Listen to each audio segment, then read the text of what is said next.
Hello বন্ধুরা, আজকে চলে এসেছি নতুন এক রেসিপি নিয়ে। ইলিশ মাছের মাথা দিয়ে মুখি কচুর দম।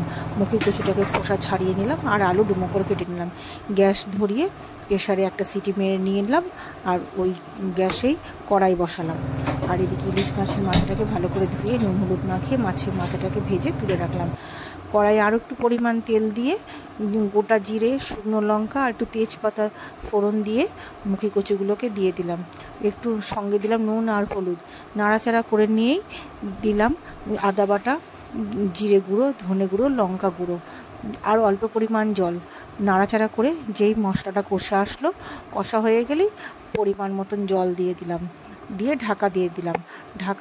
জল যেই ঝোলটা ফুটে উঠলো সঙ্গে সঙ্গে দিলাম মাছের মাথা দিয়ে বেশ কিছুক্ষণ ফোটার পরে ঢাকনা খুলে মাছের মাথাটাকে ভেঙে দিলাম, দিয়ে ঢাকা আবার দিলাম।